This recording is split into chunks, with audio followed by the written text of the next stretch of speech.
தமிழர் பொங்கல் கலாச்சாரம் என்பது வெறும் சடங்குகளை தாண்டி நமது தொன்மை, நன்றியுணர்வு மற்றும் இயற்கையோடு இணைந்த வாழ்வியல் முறை ஆகியவற்றை உலகிற்கு பறைசாற்றும் ஒரு மாபெரும் திருவிழாவாகும். இயற்கையை போற்றும் பண்பாடு. தமிழர் கலாச்சாரத்தில் பொங்கல் என்பது இயற்கைக்கு செலுத்தும் நன்றிக்கடன்.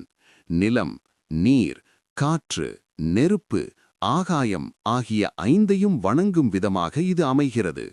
குறிப்பாக பயிர்கள் வளரக் காரணமான சூரியனுக்கும் மழையளித்த மேகங்களுக்கும் நன்றி செலுத்தப்படும் நன்றியாகும். இன்றும் பல வீடுகளில் மண்ணாலான பானையில் பொங்கல் வைப்பது மண்ணிலிருந்து வந்தோம், மண்ணையே சார்ந்து வாழ்கிறோம் என்ற தத்துவத்தை உணர்த்துகிறது.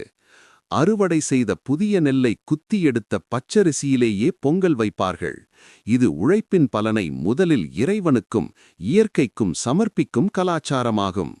வாசலில் இடப்படும் வண்ணமயமான கோலங்கள் வரவேற்பின் அடையாளம் மட்டுமல்ல, அவை எறும்புகள் போன்ற சிறு உயிரினங்களுக்கு உணவளிக்கும் உயரிய நோக்கத்தையும் கொண்டது. மஞ்சள் குலை, இஞ்சிக் கொத்து, கரும்பு மற்றும் மாவிலை தோரணங்கள் வீட்டின் மங்களத்தையும் ஆரோக்கியத்தையும் குறிக்கின்றன.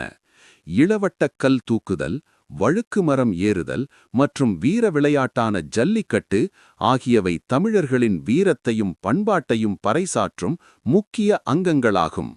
சமத்துவ பொங்கல். ஜாதி மத வேறுபாடின்றி அனைவரும் கொண்டாடும் பண்டிகை இது. கிராமப்புறங்களில் ஊர் மந்தையில் அனைவரும் ஒன்று கூடி பொங்கல் வைத்து பகிர்ந்து கொள்வது சமூக ஒற்றுமையை வளர்க்கிறது. காணும் பொங்கல். உறவினர்களையும் நண்பர்களையும் நேரில் சந்தித்து ஆசி பெறுவதும் இனிப்புகளை பகிர்ந்து கொள்வதும் உறவுகளை பலப்படுத்தும் ஒரு பாலமாக அமைகிறது. 2026இல் பசுமை பொங்கல் என்ற கருத்துருவாக்கம் பெருகியுள்ளது. பிளாஸ்டிக் பயன்பாட்டை தவிர்த்து இயற்கை இலைகளில் உணவு உண்பதும் ரசாயன பொடிகள் இல்லாத கோலங்கள் இடுவதும் தற்கால கலாச்சார மாற்றமாக உள்ளது. புலம்பெயர் தமிழர்கள் மூலம் இன்று லண்டன் முதல் கனடா வரை பொங்கல் ஒரு சர்வதேச பண்டிகையாக கொண்டாடப்படுவது தமிழ் கலாச்சாரத்தின் உலகளாவிய விரிவை உணர்த்துகிறது. 2026ஆம் ஆண்டு ஜனவரி 15 வியாழக்கிழமை அன்று கொண்டாடப்பட உள்ள மாட்டுப் பொங்கல் தமிழர்களின் விவசாய கலாச்சாரத்தில் மிக முக்கியமான ஒரு நாளாகும். உழவுத் தொழிலுக்கு தன் வாழ்நாள் முழுவதும் உழைக்கும் கால்நடைகளுக்கு நன்றி செலுத்தும் உன்னதமான திருவிழா இது. மாட்டுப் பொங்கல் அன்று காலையிலேயே மாடுகளை ஏரி, குளம் அல்லது ஆற்றிற்கு அழைத்துச் சென்று நன்றாக குளிப்பாட்டுவார்கள். மாடுகளின் கொம்புகளை சீவி கூர்மையாக்கி அவற்றுக்கு வர்ணம் பூசுவார்கள். மாடுகளின் நெற்றியில் சந்தனம், குங்குமம் இட்டு கழுத்தில் சலங்கைகள், மணிகள் மற்றும் புதிய மலர் மாலைகளை அணிவிப்பார்கள். சில இடங்களில் மாடுகளின் உடலில் வண்ணப் பொடிகளால் டிசைன்கள் போடுவதும் உண்டு. மாடுகள் கட்டப்படும் இடமான மாட்டுத் தொழுவத்தை சுத்தம் செய்து கோலமிட்டு அலங்கரிப்பார்கள். தொழுவத்திலேயே ஒரு பானையில் பொங்கல் வைப்பார்கள். இதற்கு பட்டி பொங்கல் என்று பெயர். பொங்கல் தயாரானதும் கரும்பு, வாழைப்பழம் மற்றும் பிற காய்கறிகளுடன் மாடுகளுக்கு படைக்கப்படும்.